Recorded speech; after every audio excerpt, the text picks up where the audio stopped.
Hey guys, hope you're doing well. I was just thinking about all the fun things that we had done at school. I thought about our trip to the food pantry. I thought about the birthdays and the special family days that we got to have together. Does that feel like it was a long time ago?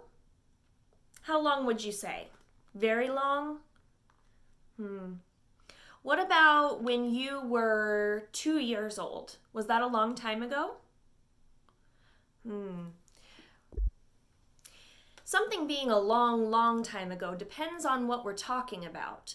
But today we're going to read a story about something a very long time ago. This book is called A Little Prairie House, and it's by Laura Ingalls Wilder. Does her house look like your house? Take a look. Does that look like your neighborhood? Doesn't look like mine. Once upon a time, a little girl named Laura traveled in a covered wagon across a giant prairie. She traveled with her pa, her ma, her big sister Mary, her little sister Carrie, and their good old bulldog Jack. That must be Jack down there. They were searching for a perfect place to build themselves a little house. Is that what your car looks like? Is that how you get around? No. What about their toys? They have dolls. You guys might have dolls at home. They don't quite look like the dolls that I see usually, though. One day, after the little family had been traveling across the prairie for a long time, Laura and Mary woke up earlier than the sun. What do you think a prairie is?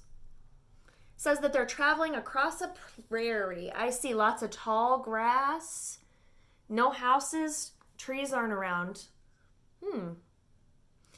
A prairie is a type of a land that doesn't have a lot of those things. It's kind of a plain, open area. They ate their breakfast of cornmeal mush and hurried to help Ma wash the dishes. Cornmeal mush must be kind of like grits. We have that. Pa was loading everything into the wagon.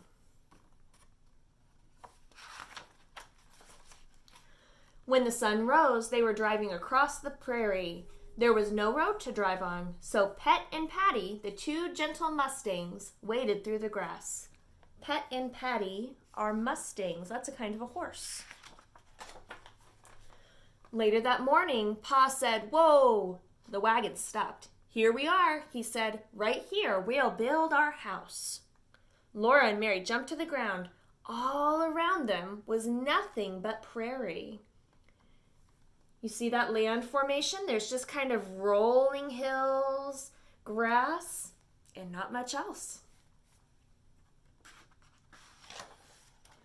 Right away, Pa and Ma began to unload the wagon. They took everything out and piled it on the ground while Laura and Mary and Jack watched. Then Pa drove the wagon down into the prairie out of sight to get a load of logs from the creek bottom. When I moved into my house, I did not have to build it myself. I don't think that I would be very good at that. That must be really hard work. Laura was a little frightened to be left on the prairie without the wagon. She wanted to hide in the tall grass like a little prairie chicken. But instead, she helped Ma while Mary sat on the grass and minded baby Carrie. I see she's hugging her doll. Maybe that makes her feel a little more comfortable when she's nervous. Soon Pa came back with a load of logs. For days and days, Pa kept hauling logs. He made 2 piles of them, one for the house and one for the stable. The stable is like a house for the horses. When he had enough logs, it was time to build. Pa began the house first. All by himself, Pa built the walls of the house 3 logs high, and then Mary helped him. Ma helped him, not Mary. Mary's too little to probably help. Log by log, Pa and Ma built the walls higher and higher. Soon Laura couldn't climb over them anymore. Those look really heavy.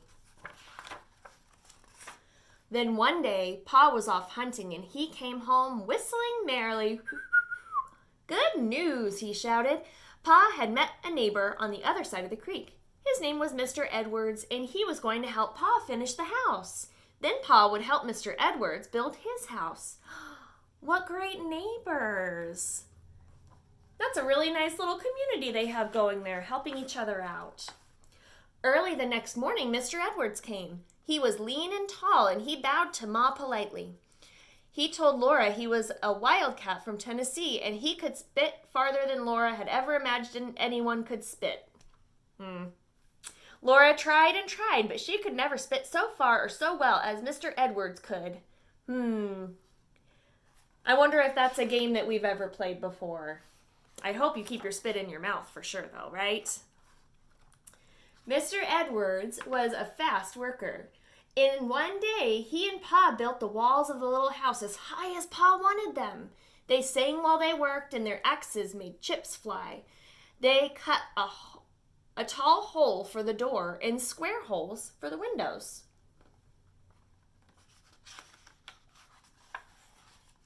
Laura couldn't wait to see the inside of the house, and as soon as the tall hole was cut, she ran inside.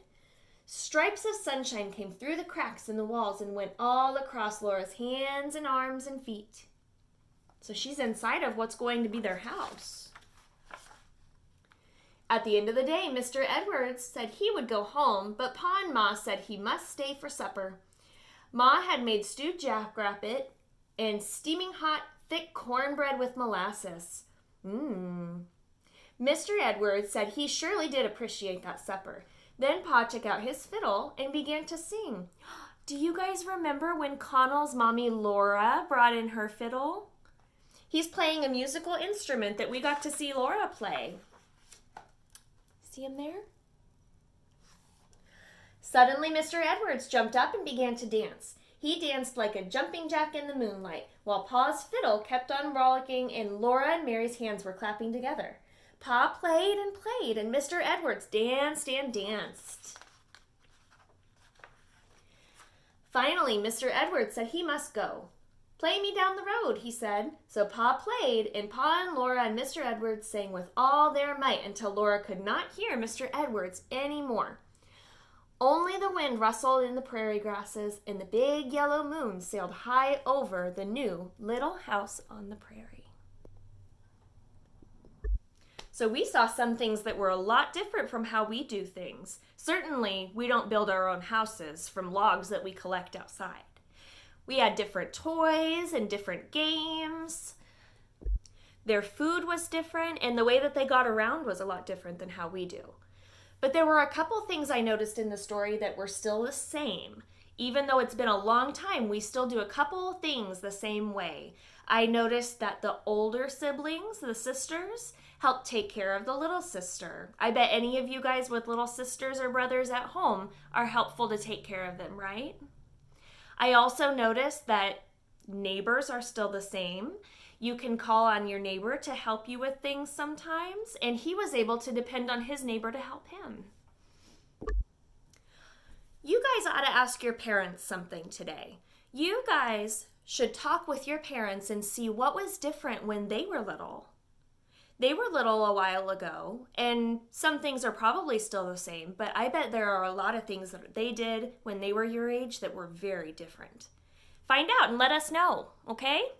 We'll talk to you soon.